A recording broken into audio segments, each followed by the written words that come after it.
Hello बच्चों, कैसे हो? आपका स्वागत है त्रिपाण स्टडी सेंटर में। आज जो आपके समक्ष टॉपिक प्रस्तुत हुआ है कई मानने में काफ़ी महत्वपूर्ण है हर एक एग्जाम व्यू से। ठीक है, इसमें हम हर एक बात पे विस्तार पर चर्चा करेंगे और वो सारे जो है पहलू पर विचार करेंगे जो अब तक अछूता था। तो चलिए देखते हैं हमारा आज टॉपिक क्या है। नई नीतियों के परिणाम। देखा जाए, जो गुरु हरगोविंद जी ने नई नीतियों का अनुसरण किया, इसका सिख समुदाय में क्या परिणाम निकला, ये काफ़ी महत्वपूर्ण प्रश्न उठता है। देखा जाए तो नई नीतियों के अनुसरण के कारण पूरा सिख धर्म में परिवर्तन हमें देखने को मिला, जो कि काफ़ी महत्वपूर्ण था। देखा जाए तो गुरु हरगोविंद की नई नीतियों से सिख धर्म में एक नया परिवर्तन आया, क्योंकि इस नीतियों के तहत नानक के शांति प्रिय अनुयायी संत सिपाही में बदल गए। यानी जो पहले संत थे आज वो हो गए सिपाही, और होना भी जरूरी था क्योंकि समय की ये मांग थी। कहते जो अब मुगलों के अत्याचारों व दमन का शस्त्रों से सामना करने के लिए तैयार थे। यहाँ पर वो उपदेश नहीं दे रहे थे, वहाँ पर बता रहे थे कि आपके पास अगर सिपाही हो सकता है तो हमारे पास सिपाहियों की कमी नहीं है। हम गुरु होकर जब अपनी प्राण की आहुति दे सकते हैं तो हम एक सिपाही बन के आपके प्राण ले भी सकते हैं। तो इन्होंने मुगलों को ये साफ शब्दों में बता दिया और उनकी अत्याचारों व दमन को शस्त्रों के सामने खड़ा कर दिया। तो ये काफ़ी महत्वपूर्ण है। आगे देखिए तो यह जाटों के लिए आकर्षण का केंद्र बन गया, क्योंकि जाटों को ये बात समझ में आ गया और काफ़ी महत्वपूर्ण आकर्षण केंद्र बना। कहते हैं गुरु जी की अपनी नई नीतियों के तहत सिखों को शस्त्रों से सुसज्जित करने तथा उन्हें कुश्ती, घुड़सवारी, शिकार खेलना आदि जैसे शारीरिक व्यायामों के लिए प्रोत्साहित करने लग गए, जिससे जाट इसकी ओर आकर्षित होने लग गए। उनको भी लगा कि इसमें बहुत ही बदलाव आ चुका है, अब वो नीति नहीं अपना रहे हैं जो पहले अपनाया करते थे। क्योंकि कई लोग ऐसे समर्थक थे जो चाहते थे कि सिखों को जो हथियार उठाना चाहिए और मुगलों के अत्याचार को नष्ट करना चाहिए, क्योंकि सिर्फ बलिदान देना नहीं, कहते बलि लेना भी आना चाहिए। क्योंकि जाटों के प्राकृतिक आते गुरु जी द्वारा प्रदान किए गए शारीरिक परिश्रम से मिलती जुलती थी, क्योंकि वो उसके आदी थे। इसलिए जब नई नीति अपनाई गई तो कई जाटे जो थे इस नीतियों के कारण काफ़ी आकर्षित हुए, और देखा जाए तो उन्होंने बड़ी संख्या में सिख धर्म को अपनाना शुरू कर दिया, और ये काफ़ी महत्वपूर्ण इस नीति का परिणाम था। कहते हैं अगर आगे हम बात करें, उसके पश्चात हमारे समक्ष आता है सिखों को उनकी बहादुरी के कारनामे प्रदर्शित करने का अवसर भी मिला। ये काफ़ी महत्वपूर्ण थी नई नीतियों के परिणाम के अंतर्गत, कि जो सिख संत रूप में जीवन व्यतीत कर रहे थे, अब उनके समक्ष बहादुरी और कारनामे प्रदर्शन करने का ये बहुत ही महत्वपूर्ण मौका मिला। कहते हैं नई नीतियों ने सिखों के मुगलों के विरुद्ध युद्ध में वीरता तथा पराक्रम प्रदर्शन करने का ये महत्वपूर्ण सुनहरा अवसर दिया, जो सभी सिख चाहते थे। देखा जाए तो सिखों में आपसी एकता, ये काफ़ी महत्वपूर्ण बात थी यहाँ पर, कि सिखों में आपसी एकता अधिक थी।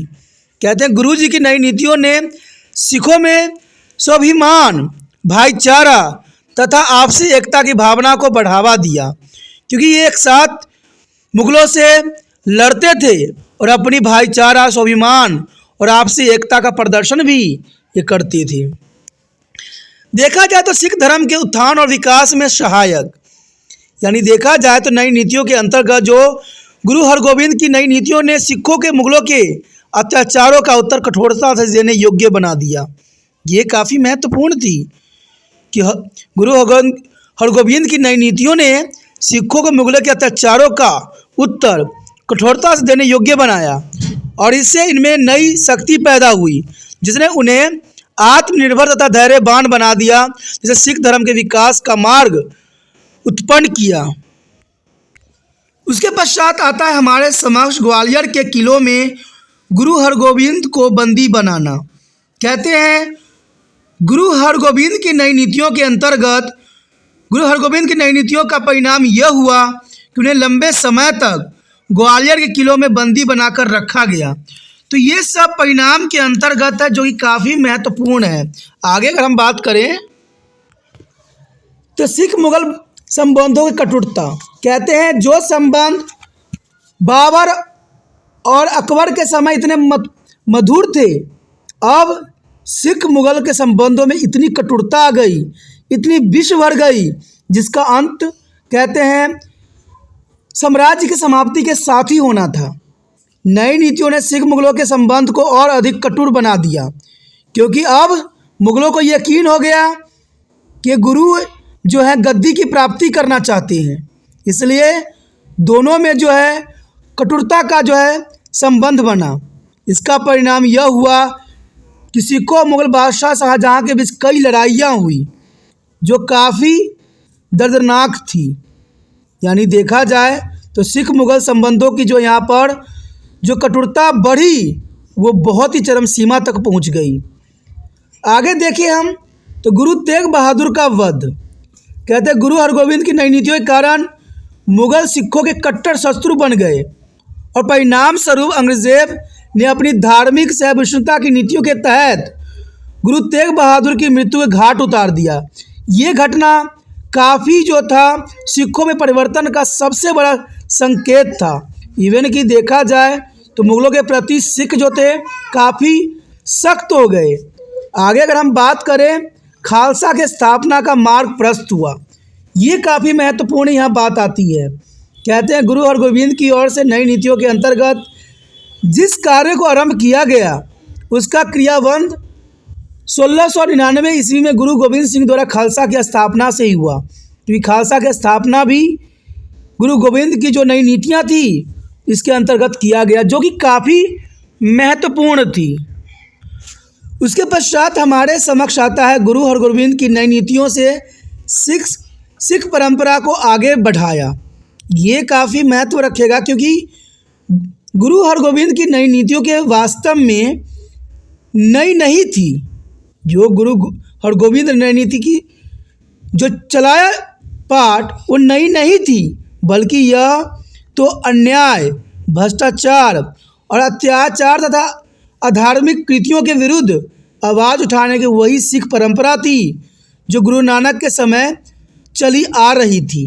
यानी देखा जाए, कहते हैं जब जब अन्याय, भ्रष्टाचार, अत्याचार तथा अधार्मिक जो है कृतियाँ होगी, तब तक जो है लोग आवाज़ उठाएंगे। कहते हैं गुरु हैं तो इसका मतलब ये नहीं है कि हमारे जो है हम सिर्फ बलि देते रहें। इसका अर्थ ये भी है कि हमारे भी बाजू में वो दमखम है जो तुम्हारे बाजू में है।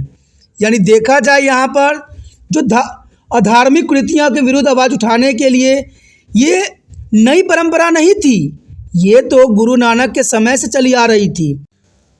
इसमें केवल अंतर था कि सिखों ने मुगलों के विरुद्ध शस्त्र धारण किए थे, जो कि काफ़ी महत्वपूर्ण था। आगे हमारे समक्ष आया है नई नीति का मूल्यांकन। जो नई नीति बनाई गई, अब इसका मूल्यांकन भी हमें करना अत्यंत महत्वपूर्ण है कि इस नीति के अंतर्गत हमें क्या लाभ हुआ और हमें क्या नुकसान हुआ, क्या हमें मिला और क्या हमने खो दिया। तो नई नीति का मूल्यांकन करना काफ़ी महत्वपूर्ण रहेगा। देखा जाए तो गुरु हरगोविंद की नई नीतियों का एक आलोचना का विषय है। गुरु गोविंद की नई नीति एक आलोचना का विषय है, क्योंकि इसमें काफ़ी महत्वपूर्ण बात बताई गई है। कई विद्वानों ने इसकी बड़ी प्रशंसा की है, तो दूसरे ने इसके बड़े शब्दों में आलोचना भी की है। कहते हैं जितने विद्वान थे सबकी अपनी अपनी विचारधारा है, लेकिन जैसे यहाँ पर हमने पढ़ा और जाना, कहते हैं उस समय की मांग थी, ज़रूरत थी, क्योंकि हम कहते हैं हम अपना सर कटा सकते हैं तो दूसरे के सर काट भी सकते हैं। कहते हैं हमेशा झुकना ही इंसानियत की निशानी नहीं है, हमें उत्तर देना भी हमें आता है। तो कहते हैं उस समय की ये मांग थी। बेशक कई विद्वानों ने इसकी आलोचना किया है कड़ी शब्दों में, लेकिन हम इसको सार्थक भी कह सकते हैं। कहते हैं इसके आलोचकों का यह मानना है कि गुरु हरगोविंद अपने महान प्रवृत्तियों के द्वारा स्थापित उच्च आदर्शों के दूर चले गए। कहते हैं ये समय थी जिस समय गुरु हरगोविंद को अपने महान प्रवृत्तियों के द्वारा चलाए गए उच्च आदर्श से दूर गए, लेकिन ये मांग थी। इवन कि देखा जाए तो गुरुओं का आदेश भी था कि आप शांत न बैठो, ये मुगल नहीं मानने वाले हैं। कहते हैं उपदेश से ये नहीं समझने वाले हैं। कहते हैं जब व्यक्ति विचारों से न समझे तो उनको बातों के रास्ता छोड़ के हथियार का रास्ता अपनाना पड़ता है। लेकिन देखा जाए तो सिख गुरुओं ने बहुत प्रयत्न किया मुगलों को समझाने की। उन्होंने अपनी प्राण की आहुति भी दी, लेकिन फिर भी जो है मुगल ना समझ सके कि गुरु तो गुरु होता है। उनको कहते हैं राज्य की कोई लालसा नहीं होती है। इसीलिए यहाँ देखा जाए तो गुरु हरगोविंद ने नई नीतियों का अनुसरण किया। उन्हें पवित्र ग्रंथ संकलन में कुछ योगदान नहीं दिया। कहते हैं ये विचारकों का मानना है कि गुरु हरगोविंद ने अपने पवित्र ग्रंथ के संकल्प में कुछ भी योगदान नहीं दिया, लेकिन देखा जाए तो इन्होंने सिखों में एक नया जीवन पनपा दिया, जिसने आने वाले समय में उनके लिए बहुत ही महत्वपूर्ण था। कहते हैं आगे देखें तो राजनीति का लोभ या शस्त्रों की चकाचौंध ने गुरु हरगोविंद को उनके धार्मिक और आध्यात्मिक राह से भ्रमित कर दिया। तो कहते हैं ये विचारकों का मानना है कि चकाचौंध और लोभ और शस्त्रों की जो है चकाचौंध ने गुरु हरगोविंद को धार्मिक आध्यात्मिक राह से भ्रमित कर दिया। यहाँ पर देखा जाए तो हर व्यक्ति धार्मिक नहीं हो सकता, हर व्यक्ति जो है अपना सर नहीं कटवा सकता, क्योंकि सब स्वाभिमानी होते हैं। यहाँ पर बहुत से लोग ये मानते हैं, लेकिन ये बात कदाचित जो है गलत है कि राजनीतिक लोभ ये गलत है, क्योंकि यहाँ गुरु हरगोविंद जी को यहाँ कोई लोभ लालसा नहीं थी। यहाँ पर तो वो अपने अनुयायियों को संरक्षित करना चाहते थे, अपने अनुयायियों को बचाना चाहते थे, सिख धर्म को स्थापना करना चाहते थे, और इसमें कोई गलत नहीं था। बेशकली यहाँ पर कई विद्वानों ने इस बात को गलत ठहराया है कि राजनीतिक लोभ तथा शस्त्रों की चकाचौंध ने गुरु हरगोविंद को उनकी धार्मिक आध्यात्मिक राह से भ्रमित कर दिया। लेकिन जैसे उन्होंने रात्रि के समय भजन करने की बात कही थी, वो सब देखा जाए तो वो धार्मिक ही थी, आध्यात्मिक ही था। देखा जाए अगर आगे बात करें तो बहुत से आलोचकों ने ये बोला है कि उनके आलोचकों ने उनकी नई नीतियों का कठोर शब्दों में आलोचना करते हुए कहा कि वे मुगलों के साथ मित्रता की बातचीत करते रहे। ये बात गलत है, क्योंकि आलोचकों का कहना है कि वो मुगलों के साथ मित्रता की बातचीत करते रहे हैं, लेकिन ऐसा नहीं देखने को हमें कहीं मिला। कहते हैं बहुत विद्वान अपनी विचारधारा रख सकते हैं, इसमें कोई गलत नहीं है, लेकिन हमने जितना पढ़ा है, जितना जाना है, इसमें उन्होंने मुगलों से बातचीत की रास्ता नहीं अपनाया। क्योंकि देखा जाए तो कई गुरुओं ने बलिदान दे दिया, और ये भी एक गुरु थे। गुरुओं के बलिदान गुरु समझते थे, क्योंकि उन्होंने भी मित्रता का हाथ जो है मुगलों के समक्ष रखा था, मित्रता करने की कोशिश की थी, लेकिन मुगलों ने अपनी बात रखते हुए उन्होंने मित्रता की कोई भी संधि नहीं अपनाई और सिखों के गुरुओं को जो है हत्या की, जो कि काफ़ी निंदनीय था। उसके पश्चात अगर हम बात करें तो काफ़ी महत्वपूर्ण यहाँ पर आता है कि सिख धर्म के रोज़मर्रा के धार्मिक गतिविधियों के स्थान पर वो एक मुक्कर जीवन जी रहे थे, और उन्होंने सैन्य प्रशासन के अधिक महत्व दिया। कहते हैं आलोचकों का जो विचार है सही है, लेकिन इसमें एक बात कदाचित उचित भी नहीं कह सकते हम, क्योंकि आलोचना करना उनका कर्तव्य है। लेकिन सिख धर्म के रोज़मर्रा की धार्मिक गतिविधियों के स्थान पर वो जो है घुमक्कर जीवन जी रहे थे, उन्होंने सैन्य प्रशासन का अधिक महत्व दिया। सैन्य प्रशासन का महत्व अधिक देने का मतलब था मुगलों से बचाव करना, अपने धर्म का बचाव करना। वो घूमते अवश्य थे, लेकिन वो नए नीतियों के अनुसार घूमते थे, अपने जीवन को सशक्त बनाने के लिए जो जीते थे। तो यहाँ पर देखा जाए धार्मिक गतिविधियाँ, कहते हैं धर्म तो सिख धर्म थी, लेकिन यहाँ तो धर्म को बचाने का प्रश्न था। यहाँ पर धर्म को बचाने का था, न कि धर्म को आगे बढ़ाना था। धर्म तो आगे बढ़ रही थी, लेकिन मुगल अपने नीतियों के कारण सिख धर्म को नष्ट करने में लगे हुए थे। इसी कारण यहाँ देखा जाए तो गुरु हरगोविंद ने यहाँ पर ये कदम उठाया। आगे देखें तो गुरु जी ने अपनी सेना में डाकुओं, लुटेरों तथा ऐसे व्यक्तियों को भी जिनके चरित्र संदेह थे को भर्ती किया, जिससे सिख धर्म के सिद्धांतों में गिरावट आने लगी। देखिए, अगर हम इस बात को अगर गलत कहते हैं तो आज के दुनिया में, आज के आधुनिक युग में हम किस बात की तरफ संकेत करने की कोशिश कर रहे हैं? आज देखिए, न जाने कितने मंत्रियों पर कितने केस चल रहे होते हैं, कितने मंत्रियां जो होते हैं गलत होते हैं, इवन कि कितने जो बड़े बड़े ज्ञानी महाराज होते हैं उन पे केस चल रहे होते हैं, जेलों में चक्कर काट रहे होते हैं। तो इनको हम क्या बोले? लेकिन इन्होंने तो सिर्फ अपने धर्म बचाने के लिए डाकुओं, लुटेरों, ऐसे व्यक्तियों को जिन्होंने अपना चरित्र उनका बदल गया, यहाँ पर बात लिखा है चरित्र संदेहपद था, लेकिन देखा जाए तो उनका ऐसा हमें कोई भी इतिहास में पुण्य जानकारी नहीं मिलती है कि डाकुओं, लुटेरों और चरित्रहीन व्यक्तियों ने ऐसा कोई कार्य किया हो जिससे गुरु जी को जो है बहुत बड़ा चोट पहुंचा हो। इन्होंने जब इस धर्म में आए, जब गुरु के साथ दिए, तो उनका हृदय परिवर्तन हो चुका था। वो समझ चुके थे कि गुरु हरगोविंद का जो विचारधारा है, नई नीति का जो उन्होंने अनुसरण किया है, वो जग कल्याण की बात थी। इसलिए सभी को जो यहाँ पर गुरु जी को जो आलोचना की गई है, ये गलत है। कहते हैं सिख धर्म को सिद्धांतों में गिरावट आने लगी, ऐसा नहीं था। सिख धर्म में और व्यक्ति सम्मिलित होने लगे, क्योंकि देखा जाए सिख धर्म एक ऐसा धर्म है जिसमें हर व्यक्ति को आने का पूर्ण स्वतंत्रता है और इसमें किसी प्रकार की रुकावट नहीं है। अगर डाकू वहाँ पर अच्छे जीवन व्यतीत करने के लिए इस धर्म में आ सकते हैं तो उनका स्वागत है। कोई लुटेरा अगर अपने सारे कुकर्मों को छोड़ के अगर वो सादा जीवन व्यतीत करना चाहता है तो उसका भी जो है यहाँ पर सिख धर्म में स्वागत रहता है। और देखा जाए तो चरित्र की बात करें, जिसमें चरित्र संदेह होता है।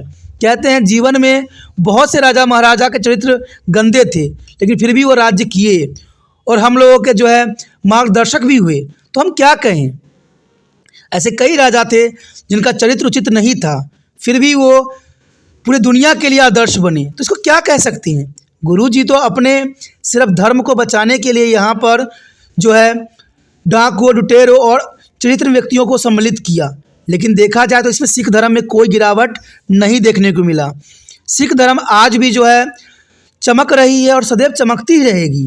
लेकिन ये सभी आलोचनाएं उचित नहीं थी। ये बात साफ होता है कि ये सारी आलोचनाएं सत्य नहीं थी, क्योंकि गुरु हरगोविंद ने नई नीति उचित अथवा अन्यायपूर्ण थी। यह बिल्कुल समय और आवश्यकता के अनुकूल थी, क्योंकि जैसा समय था वैसा ऐसा होना जरूरी था। अगर गुरु जी नहीं करते, गुरु हरगोविंद ऐसा नहीं करते तो शायद सिख धर्म विलुप्त हो जाता और यहाँ पर मुगल साम्राज्य अपना कार्य करने में सफल हो जाता। यहाँ पर देखा जाए बेशक आलोचकों ने अपने विचारधारा रखे हैं, लेकिन ये सरासर ये गलत है, क्योंकि उस समय आवश्यकता थी। मुगलों के साथ आंतरिक बाह्य संबंधों के लिए आवश्यकता ये जरूर थी, और यह गुरु जी की दूरदृष्टि तथा गहरी समझ का परिणाम था कि इन्होंने इस तरह के जो है बातों का अनुसरण किया। इवन कि गुरु अपनी शहीदी के समय इनको बताया भी कि अब गुरु की नीतियों से आगे हम नहीं बढ़ सकते, और इस नीतियों के निम्नलिखित तर्क दिए गए थे जो कि काफ़ी महत्वपूर्ण है। चलिए देखते हैं इन नीतियों के तर्क के अंतर्गत कौन सी बातों को जो है प्रकाशित किया गया है। पहला पॉइंट आता है इसके अंतर्गत कि गुरु हरगोविंद की नई नीतियों के आलोचकों ने इस तथ्य को पूरी तरह से अनदेखा कर दिया कि गुरु जी अपने शिष्यों को मुगलों के राजनीतिक और धार्मिक बंधनों से आज़ाद कराना चाहते थे।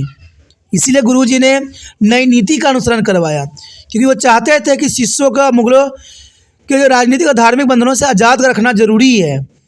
गुरु जी ने नई नीति इसलिए अपनाई क्योंकि गुरु अर्जुन देव जी की मृत्यु अपनी लंबी कैद से उन्होंने यह भांप लिया था कि आने वाला समय उनके साथ शिष्यों के लिए बहुत कठिनाई भरा हो सकता है। क्योंकि देखा जाए बहुत से आलोचक ने ये बोला है कि गुरु जी ने अपने लिए किया, लेकिन उनको शायद ये बात नहीं पता है कि काफ़ी लंबी समय तक उन्होंने जो है जेल में काटी थी, कैद में काटी थी, और वहाँ पर वो भाप गए कि यहाँ पर मुगलों का जो है विचारधारा सिखों के प्रति उचित नहीं है। इसलिए इस तरह के जो है उन्होंने नई नीति का अनुसरण किया।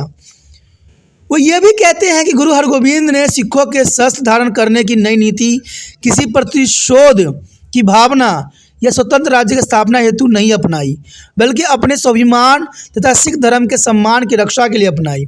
और यह गुरु जी के कर्तव्य था कि सिख धर्म की सम्मान रक्षा के लिए उनको हथियार उठाना था और मुगलों को सबक सिखाना था। इसलिए कई आलोचकों की बात यहाँ पर झूठी साबित होती है, मिथ्या साबित होती है। यदि आगे हम बात करें तो यह बहुत ही गलत धारणा है कि उन्होंने अपनी सेना में लुटेरों और संदेह पर चरित्र की भर्ती किया, इसे सिख में गिरावट आई। सच्चाई यह है कि गुरुजी ने संरक्षण में आकर उन लोगों की लूटपाट बंद कर दी तथा सत्य और धर्म के लिए लड़ना आरंभ कर दिया। कहते हैं कोई भी व्यक्ति अगर सत्य पे लड़ता है तो ये महत्वपूर्ण है। आज कौन लुटेरा नहीं है? आज देखिए, आज 21वीं शताब्दी में हर कोई लूट रहा है, हर कोई दूसरे के जो है शोषण कर रहा है, जबकि वो काफ़ी पवित्र लोगों में जाना जाता है। तो गुरुजी की यहाँ पर बात कहाँ गलत हो सकती है? गुरुजी ने तो यही किया कि जो व्यक्ति अपना जो है मन बदल के आ रहे हैं, इस धर्म को आ रहे हैं, उनको स्वागत है। क्योंकि कहते हैं ना, जो शरणार्थी है, शरणगत है, वही भारत का जो है पुत्र है। क्योंकि कहते हैं ना, समय के साथ बदलना इंसान की सबसे बड़ी प्रवृत्ति होती है। और गुरुजी ने ये बात देखा कि लुटेरों और संदेहप्रद चरित्रों में काफ़ी बदलाव हुआ है। आज हम देखें बड़े बड़े लोग, बड़े बड़े अच्छे पोजीशन वाले लोग लूटपाट कर रहे हैं, तो आज क्या कोई प्रश्न नहीं उठा सकता इस बात के लिए? ये लेखकों को, विद्वानों को बात रखनी चाहिए कि अगर हम आज के समक्ष तुलना करें तो आज दुनिया ही बदला हुआ है। आज तो चरित्रवान लोग सफ़ेद पोशी आम गरीबों को लूट रहे हैं, हमारे देश को खोखला कर रहे हैं, तो आज उनके लिए कोई प्रश्न नहीं उठता है। लेकिन गुरुजी की सत्य राहों को इन्होंने गलत साबित करने की कोशिश किया। क्योंकि लुटेरा हो, कहते हैं देखा जाए तो हमारे हिंदू ग्रंथ में भी एक महत्वपूर्ण बात की घटना दर्शाई गई है, जहाँ पर आपको वाल्मीकि जी जो थे लुटेरा थे, लोगों को लूटते थे, लेकिन जब उनका हृदय परिवर्तन हुआ तो रामायण जैसे ग्रंथ को उन्होंने लिख दिया और वाल्मीकि कहलाए। तो ये काफ़ी महत्वपूर्ण है। शायद इन बातों का अनुसरण करते हुए इन्होंने इस प्रकार का जो है निर्णय लिया होगा। अगली पॉइंट पे अगर हम नज़र डालें तो कहते हैं सिख धर्म की बढ़ती लोकप्रियता तथा जहांगीर द्वारा इसका विरोध व सिखों के प्रति उनकी धार्मिक अविश्वसनीयता की नीति गुरु को मुगलों के विरुद्ध शस्त्र उठाने की नई नीति अपनाने के लिए विवश किया। क्योंकि जो जहांगीर कर रहा था वो गलत था, और जहांगीर भी गलत कर रहा था तो अपने लोगों के कहने पर कर रहा था, बहकाने पे कर रहा था, अपनी राज्य बचाने के लिए कर रहा था। कहते हैं यहाँ पर जो भी घटना घटी सब गलतफहमी में घटी और सब गद्दियों के लिए घटी, क्योंकि गुरु के अपने लोग ही मुग़ल को जो है गलत भावना पैदा कर रहे थे। इसलिए जहांगीर भी अपनी नीतियों का जो है बदलना पड़ा। और ये बात सच्चाई है, इतिहास गवाह है। कहते हैं अपने ही दुश्मन बनते हैं और दूसरे के पास जाके जो है इस तरह का अनुसरण करवाते हैं। हमने यहाँ पर जब बाबर आया तो हमने ऐसी ही घटना को देखा। उसके पश्चात हमारे समक्ष आता है सिख धर्म की बढ़ती लोकप्रियता तथा जहांगीर द्वारा इसका विरोध व सिखों के प्रति उसकी धार्मिक अविश्वसनीयता की नीति ने गुरु के मुगलों के विरुद्ध शस्त्र उठाने की नई नीति अपनाने के लिए विवश किया। देखा जाए तो यहाँ पर जहांगीर जो काम किया वो सत्य नहीं थी, गलत थी, लेकिन जहांगीर को भी यहाँ पर किसी ने चढ़ाया, भड़काया, और ये कोई पराये का काम नहीं था। कहते हैं गुरुओं में जिनको गुरु गद्दी प्राप्त करने की जो लालसा थी, आपने यहाँ पर नाम कई व्यक्तियों के सुना, जाना, जिनका नीति जो था गुरुओं को गद्दी प्राप्त करना था, और इन्हीं कारणों से वो जहांगीर को भड़काया, उनको ये बताया कि गुरु जो है उनके साम्राज्य को ख़त्म करना चाहते हैं, जिन कारणों से जहांगीर जो है सिख गुरुओं के खिलाफ हो गया। तो यहाँ कहते हैं परिस्थिति ही एक विकट बन गई, परिस्थिति जो थी विकट बन गई, क्योंकि अपने ही दुश्मन बन गए, और इन्हीं कारणों से जो है जहांगीर को भी जो है असहिष्णुता की नीति शुरू करने पड़े। देखा जाए तो गुरु अर्जुन देव ने मुगल बादशाह जहांगीर के अहंकार की प्रकृति का पर्दाफाश किया तथा अपनी शहादत से पूर्व अपने बेटे हरगोविंद के जो है मुगल दमन चक्र के विरुद्ध शस्त्र शुष्क होने का आदेश भी दिया। तो ये काफ़ी महत्वपूर्ण है। कहते हैं यहाँ पर देखा जाए तो हरगोविंद जी ने ऐसा कुछ भी नहीं किया, ये तो सिर्फ अपने पितृ प्रेम को निभा रहे थे, क्योंकि गुरु अर्जुन देव जी ने साफ शब्दों में कह दिया कि मुगल जो है बातों से और उपदेशों से समझने वाले नहीं हैं। इनके प्रति हथियार उठाना ही एक सच्चे सिख का निशानी है। इन्हीं कारणों से जो है यहाँ पर गुरुजी ने इस तरह का जो है नई नीति का अनुसरण करवाया। कहते हैं गुरुजी ने लोगों के आध्यात्मिक आवश्यकताओं की देखभाल के साथ साथ सिखों की सांसारिक शक्तियों का भी ध्यान रखने तथा उन्हें सुरक्षित रखने का यत्न किया। और ये बात साफ होती है क्योंकि आपने देखा होगा गुरुजी ने रात्रि के समय भजन करके जो है स्वर्ण मंदिर के आसपास चक्र लगाने की जो प्रथा चलाई वो इन्हीं के समय काल थी और ये काफ़ी महत्वपूर्ण है। तो हम ऐसे कैसे कह सकते हैं कि उन्होंने आध्यात्मिक से वो दूर चले गए। वो आध्यात्मिक भी थे और अपने धर्म को भी समझते थे और अपने शिष्यों को बचाना चाहते थे। इन्हीं कारणों से उन्होंने इन चीज़ों का अनुसरण करवाया। कहते गुरु हरगोविंद की नई नीति सिख विचारों के अनुकूल थी, जिसके अनुसार धार्मिक अत्याचारों, भ्रष्टाचार, लोगों के राजनीतिक तथा आर्थिक शोषण के विरुद्ध आवाज़ उठाना अति आवश्यक था। और इस प्रकार नई नीति के अपनाकर गुरुजी ने इसी परंपरा को आगे बढ़ाया जो कि सत्य था, जरूरी था। क्योंकि धार्मिक अत्याचार, भ्रष्टाचार, लोगों की राजनीति कि जब भी बढ़ता है तब तक कोई ना कोई व्यक्ति जो है कहते तलवार उठाता ही है और ये सदैव हुआ है। कहते हैं जब जब हमारे समाज में पाप का बोलबाला होगा, जो कहते हैं शासक जो होगा दुराचारी हो जाएगा, तब तक कोई ना कोई जो है हथियार उठाएगा ही उठाएगा।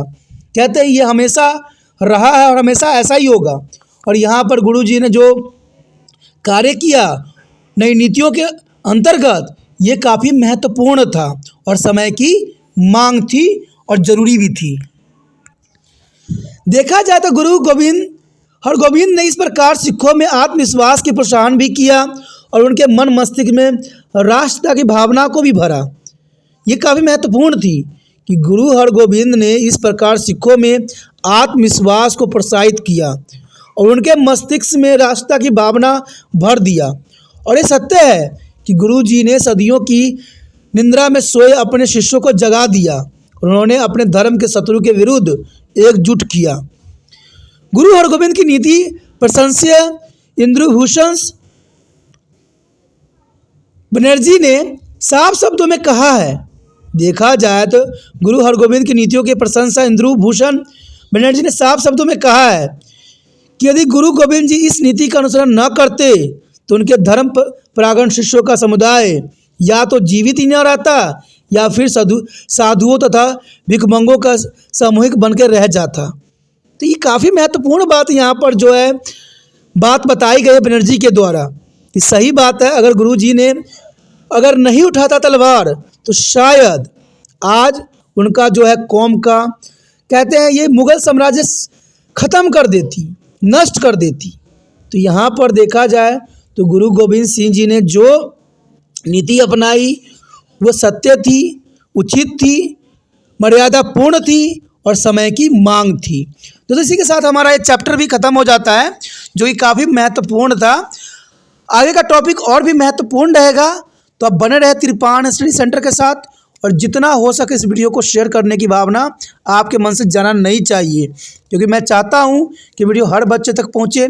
हर बच्चे जो है एग्ज़ाम में अच्छे से अच्छे अंक प्राप्त करें और अच्छे से अच्छे शब्दों का अनुसरण करें और एग्ज़ाम में लिखें, जिससे एग्जामिनर भी काफ़ी प्रोत्साहित रहे और आश्चर्यचकित रहे कि बच्चों में इतनी ज्ञान आता कहाँ से है। और इसके लिए हर बच्चों तक वीडियो पहुंचना भी ज़रूरी है, क्योंकि सिर्फ आप तक वीडियो पहुंच गया है तो इससे तिरपान सेंटर इतना खुश नहीं है, क्योंकि तिरपान स्टडी सेंटर का मकसद और उद्देश्य है कि ये वीडियो सब बच्चों तक पहुंचे जो इस कक्षा में हैं। तो इसलिए सोचिए नहीं, जितना हो सके इस वीडियो को शेयर करने की भावना होना चाहिए, क्योंकि तभी एक नई क्रांति आएगी, नई जीवन का जो है सुपात्र होगा। ठीक है, इसलिए कुछ भी नहीं करना इन कार्यों के लिए, यूट्यूब से लिंक को कॉपी करना है और व्हाट्सएप एड्रेस पर लगा देना है। पहली बार मेरे चैनल पे आए हो, पहली बार वीडियो देख रहे हो, तो जर्नल सी बात है दोस्तों, अगर आप चाहते हो कि और भी वीडियो आपको मिले समय समय पर तो चैनल को सब्सक्राइब कीजिए। सोचने वाली बात नहीं है यहाँ पर, जो समझ में आए, अच्छा लगे, उसको अपने पास रखने में ही भलाई है। नहीं तो कहते हैं समय निकलते देर नहीं लगता है, कहीं आपसे दूर ना हो जाए। इसलिए अच्छा है कि चैनल को अपने मोबाइल में सेव कीजिए और समय समय पर वीडियो का नोटिफिकेशन प्राप्त कीजिए और एग्ज़ाम में अच्छे अंक प्राप्त कीजिए।